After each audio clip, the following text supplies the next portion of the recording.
Dear student, आज हम लोग motion of charge particle in uniform magnetic field के बारे में पढ़ेंगे। सबसे पहले हम लोगों ने जो पढ़ा था, एक चार्ज पार्टिकल को मैग्नेटिक फील्ड रीजन में प्लेस कर दिया। The velocity of the charged particle, it makes an angle theta with the direction of magnetic field. इसके दो कंपोनेंट थे, एक v cos theta, v sin theta. एक फोर्स एग्जर्ट होता था इस डायरेक्शन में, इसको हम लोगों ने मैग्नेटिक फोर्स लिखा था और जिसको वेक्टर फॉर्म में क्यू वी क्रॉस बी।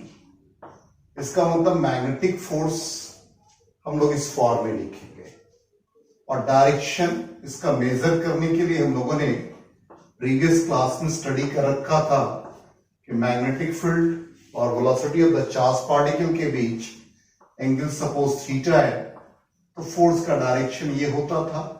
इसका मतलब ये हुआ force is perpendicular to the plane containing velocity and magnetic field.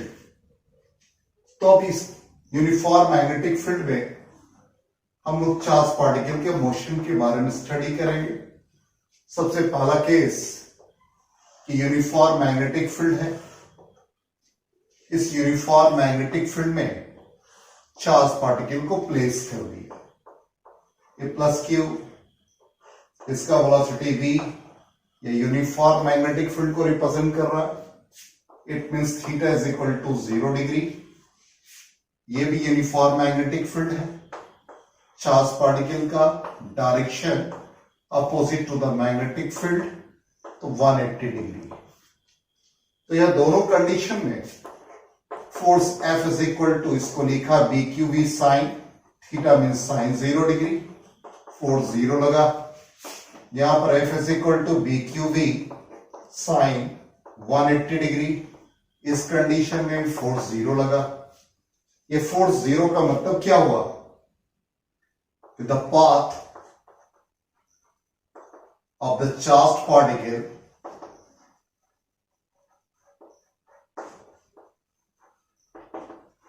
is a straight line, और स्ट्रेट लाइन का मतलब हो गया undeflected when it enters parallel और anti parallel to the field. तो ये हम लोगों ने फर्स्ट कंडीशन देखा जिसमें चार्ज पार्टिकल का मोशन पैरेलल और anti parallel to the field है। अब सेकेंड कंडीशन,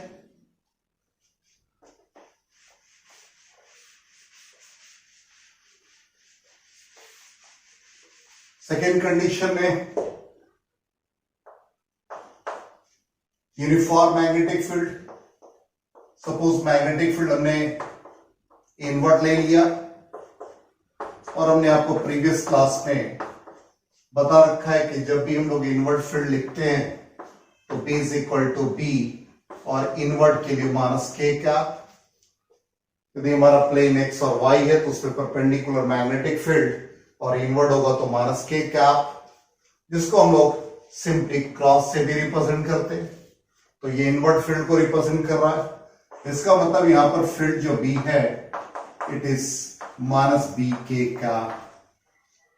अब सपोज चार्ज पार्टिकल का पोजीशन यहां पर है, इसका मोशन इस डायरेक्शन में है, तो डायरेक्शन फील्ड का मैग्नेटिक फोर्स का मेजर करने के लिए आप अप्लाई करेंगे V क्रॉस P। तो फर्स्ट पोजीशन पर क्या डायरेक्शन आता है वो देखते हैं। तो फर्स्ट पोजीशन पे motion of the charge particle y के लॉन्ग है, तो उसको J कैप लिखेंगे। मैग्नेटिक फील्ड माइनस K है, तो ये रिजल्टेंट ऑलरेडी हम लोगों ने पढ़ रखा है। ये I cap, J cap, K cap, anti clockwise है पॉजिटिव, तो J क्रॉस K I, इसका मतलब इसका रिजल्ट माइनस I कैप। तो फोर्स इस डायरेक्शन में लग गया। सेकेंड कंडीशन, यहां पर मान लिया चार्ज पार्टिकल का है, इसका मोशन इस डायरेक्शन में ले लिया। सेकेंड कंडीशन पे आ जाए तो ये नेगेटिव एक्स को फॉलो कर रहा है, तो minus I cap minus K cap, it becomes minus J cap, तो फोर्स इस डायरेक्शन में लग गया। थर्ड कंडीशन में आ जाए, सपोज चार्ज पार्टिकल का मोशन इस डायरेक्शन में, third position,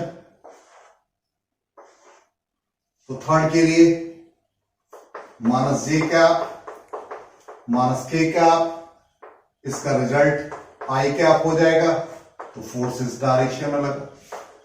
fourth condition, suppose charge particle का पोजीशन यहां पर है इस डायरेक्शन में, तो फोर्थ कंडीशन के लिए एक्स के long I cap minus K cap, resultant will be J cap, force इस डायरेक्शन में लग गया। अब सारे पाथ को हम मिला ले तो ये पाथ सर्कुलर रिप्रेजेंट कर रहा है। इसका मतलब यहां पे मैग्नेटिक फोर्स ने चार्ज पार्टिकल को सिर्फ डिफ्लेक्ट किया, डिफ्लेक्ट्स साइडवेज। इसका मतलब यहां पर इसके मैग्नीट्यूड को चेंज नहीं किया, ये चेंज नहीं हुआ, सिर्फ डायरेक्शन को चेंज किया। इसका मतलब मैग्नेटिक फोर्स, ये कंक्लूजन निकला,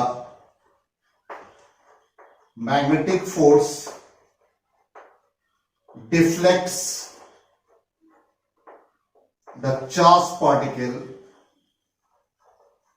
sideways,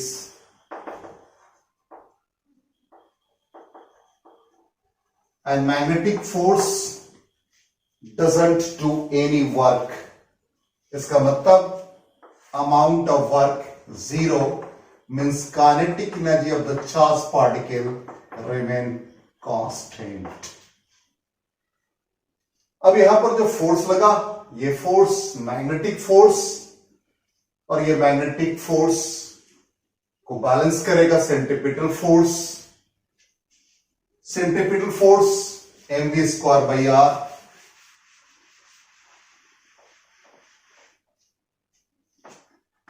तो mv square by R is equal to B Q V. B Q V इसलिए लिखा कि F is equal to B Q we sine 90 degree, तो बी क्यू वी आर। अब इससे हमें रेडियस का वैल्यू मिल जाएगा M V by B Q.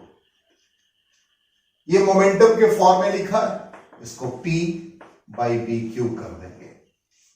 Momentum और काइनेटिक एनर्जी में रिलेशन हम लोग पढ़ चुके हैं, √2m k by B Q. Kinetic energy को चार्ज इनटू पोटेंशियल के फॉर्म में भी लिख सकते हैं, तो 2m qv बी क्यू। जब यहां पर v कैपिटल पोटेंशियल यूज कर रहे हैं तो आप इसको स्मॉल v से रिप्रेजेंट कर देंगे, तो स्मॉल v को रिप्रेजेंट कर रहा है। तो जब मोमेंटम के फॉर्म में पूछा जाएगा तो ये रिलेशन, काइनेटिक एनर्जी के फॉर्म में तो ये रिलेशन, एक्सेलरेटिंग पोटेंशियल के फॉर्म में तो ये रिलेशन। तो यहां पर हम लोगों ने चार्ज पार्टिकल का सेकेंड कंडीशन देखा मोशन का। अब इससे हम लोग टाइम पीरियड भी फाइंड कर सकते हैं, तो time period 2 pi R distance travelled by velocity, तो 2 pi by B, already radius हम लोगों ने फाइंड कर रखा है, तो M V by B Q, it is 2 pi M by B Q, तो टाइम पीरियड मिल गया। फ्रीक्वेंसी रेट इनवर्सली प्रोपोर्शनल या सिंपली कह सकते हैं रेसिप्रोकल ऑफ टाइम, तो यह आ जाएगा B q by 2 pi m. Angular frequency omega 2 pi by T, तो 2 पाई टाइम पीरियड का वैल्यू सब्स्टिट्यूट कर दें, 2 pi M by B Q, it becomes B q by m. अब यहां पर ये जो तीन एक्सप्रेशन है हमारे पास, time period, frequency and angular frequency, ये सारे एक्सप्रेशन इंडिपेंडेंट ऑफ वेलोसिटी हैं।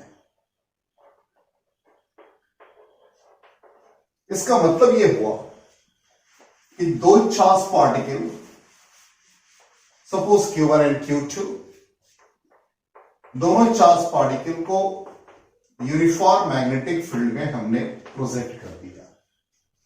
Suppose charge particle 1 another charge particle 2,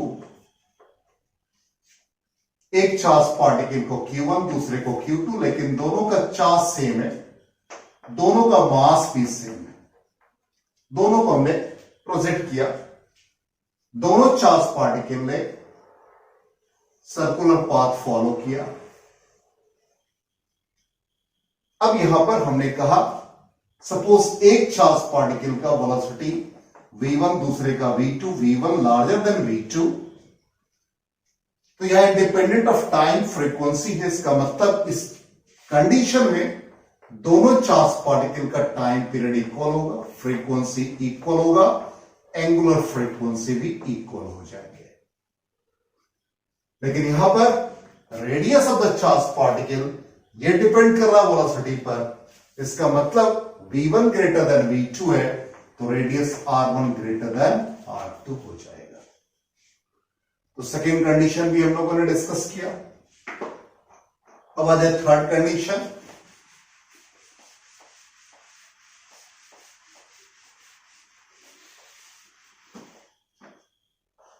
case 3, when theta is other than 0 degree, 90 degree और 180 डिग्री। तो 0, 90, 180 हमने कंसिडर कर लिया। इन तीन कंडीशन को छोड़कर ये uniform magnetic field, charge particle Q other than 0, 90, 180, suppose angle theta less than 90 degree. तो इसके दो कंपोनेंट, एक कंपोनेंट v cos थीटा, दूसरा कंपोनेंट v sin थीटा। हमने विकस पढ़ा मैग्नेटिक फील्ड के अलोंग जो कंपोनेंट है, जिसको हम लोग पैरेलल कंपोनेंट भी लिखेंगे, ये स्ट्रेट लाइन पाथ को फॉलो करेगा। ये सर्कुलर पाथ को फॉलो करेगा।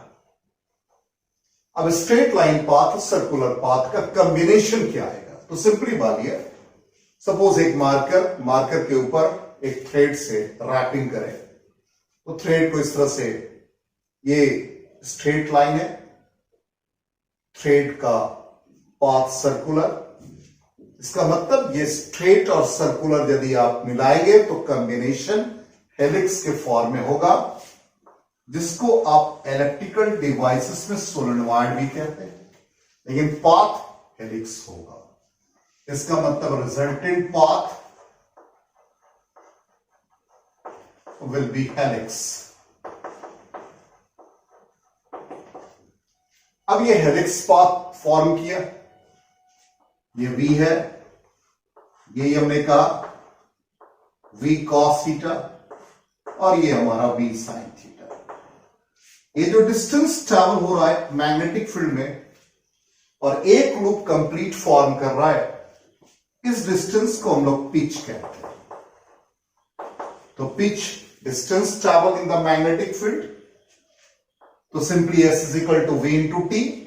तो ये पैरेलल कंपोनेंट, क्योंकि इस डायरेक्शन में पैरेलल कंपोनेंट ही है स्ट्रेट लाइन में, और पिच में distance travel in a straight line, तो v parallel into time period, v parallel v cos theta, और टाइम पीरियड हम लोगों ने फाइंड कर रखा, पहले भी देख लीजिए, 2 पाई m बाई वी क्यू। तो इस तरह से हम लोग पिच फाइंड कर सकते हैं। थर्ड कंडीशन जब 0 डिग्री, 90 डिग्री और 180 से डिफरेंट होगा। फोर्थ कंडीशन,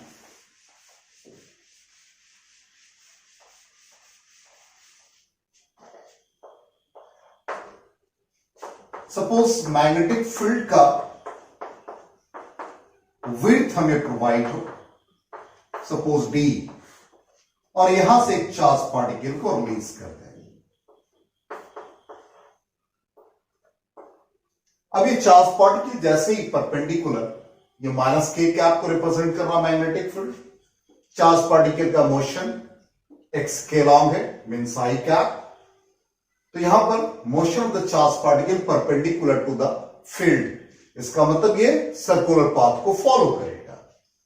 जैसे ही एंटर करेगा, सर्कुलर पाथ को फॉलो करके विड्थ डी को फॉलो किया, उसके बाद ये एंगल थीटा से सपोज डिफ्लेक्ट हो गया, तो ये पूरा पाथ हमारा सर्कुलर फॉर्म करेगा। यहां से इसको ज्वाइन कर दे तो ये फोर्स इनवर्ड लगा,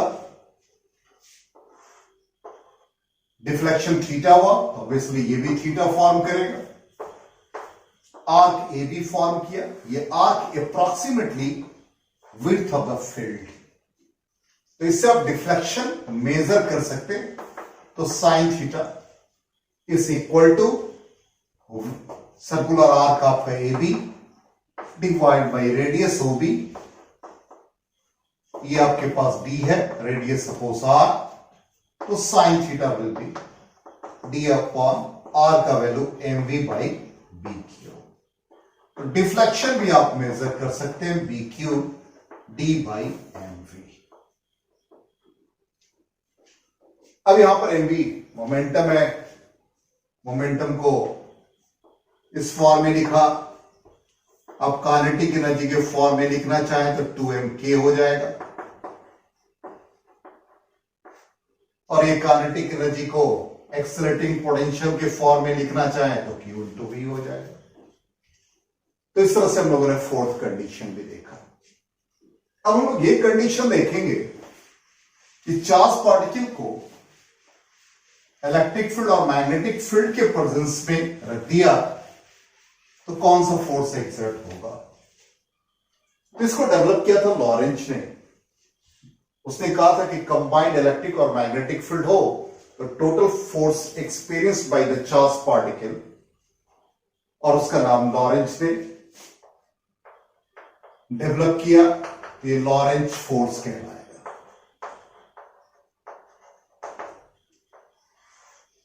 the total force experienced by a charged particle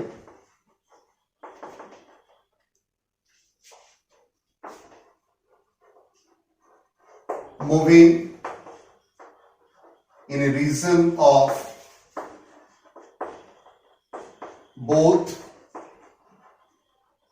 electric and magnetic fields is called Lorentz force।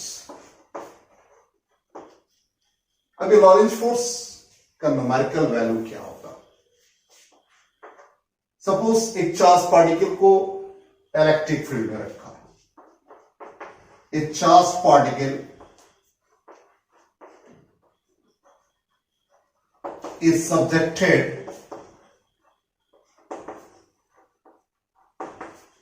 To an electric field.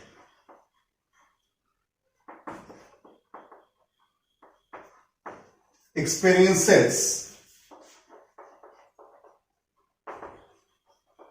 a force known as electric force QE,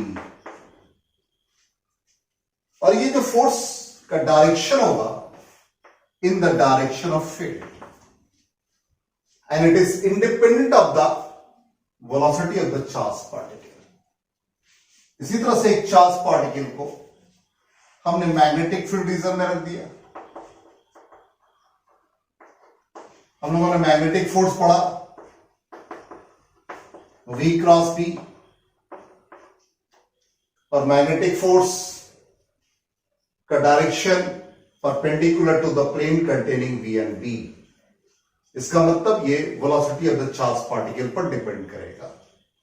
अब ये दोनों फोर्स को हम लोग कंबाइन करें, where both electric and magnetic fields are present, then Fe plus Fm, which is equal to Q E plus Q V cross B, and the total force E plus V cross B, it is called Lorentz force. तो Lorentz force के बारे में हम लोगों ने study किया। अब इसका यूज हम लोग करते हैं वेलोसिटी सेलेक्टर में, वेलोसिटी फिल्टर में।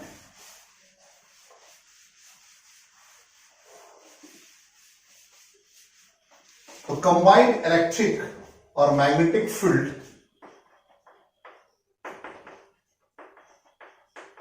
रीजन में हम लोगों ने फोर्स का एक्सप्रेशन ये पढ़ा।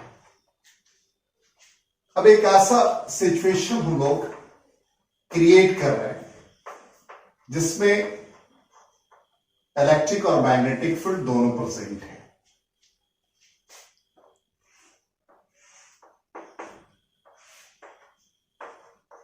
Y direction suppose electric field, Z direction में मैग्नेटिक फील्ड।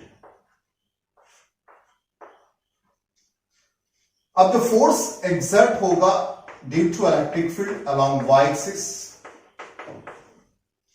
लेकिन यहां पर चार्ज पार्टिकल का मोशन सपोज इस डायरेक्शन में है। तो अभी हम लोगों ने डिस्कस भी किया कि इस पर जो मैग्नेटिक फोर्स लगेगा perpendicular to the plane containing V and B। इसका मतलब यहां पर I क्या, K क्या।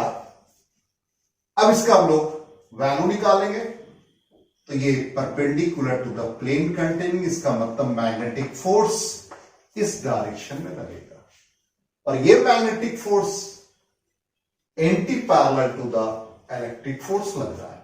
इसका मतलब total force experienced by the charge particle will be zero. अब इसको मैथमेटिकली हम लोग सॉल्व करते हैं। अभी हम लोगों ने देखा motion of the charge particle V I cap, electric field का डायरेक्शन y के along J cap, magnetic field का डायरेक्शन बी के कैप। अब टोटल फोर्स का वैल्यू यहां पर कैलकुलेट कर लेते। ऑलरेडी एक्सप्रेशन लिखा हुआ है, इसको ई जे कैप लिख दिया और वी आई कैप लिख दिया, मैग्नेटिक फील्ड को लिख दिया बी के कैप, ये Q E J cap minus B B I cross K minus J, इस फॉर्म में लिख दिया। तो अभी हम लोगों ने देखा दोनों फोर्स का डायरेक्शन अपोजिट है, तो net force will be zero, means E is equal to V B, then velocity is equal to E by B. तो इस तरह से velocity of the charge particle हम लोगों ने फाइंड किया। अब इसका एप्लीकेशन क्या है?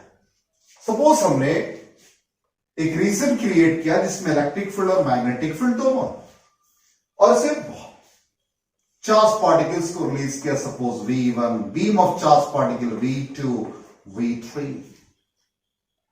अब सपोज V1 का जो वैल्यू आया वो रेशियो ऑफ इलेक्ट्रिक फील्ड और मैग्नेटिक फील्ड को रिप्रेजेंट कर रहा है।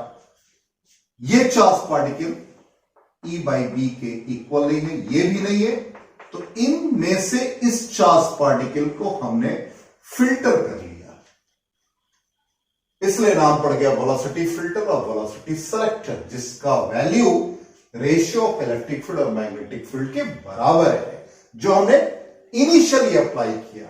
इसी को जे थॉमसन ने यूज किया और इसी के बेसिस पर इसने specific charge of electron find किया। उस इलेक्ट्रॉन का जो वेलोसिटी फाइंड किया गया वो मैग्नीट्यूड ऑफ इलेक्ट्रिक फील्ड और मैग्नेटिक फील्ड के रेशियो के इक्वल हुआ, इसलिए इसका नाम पड़ा वेलोसिटी फिल्टर और वेलोसिटी सेलेक्टर। तो हम लोगों ने आज के क्लास में motion of charge particle in electric as well as magnetic भी स्टडी किया। Thank you and good bye.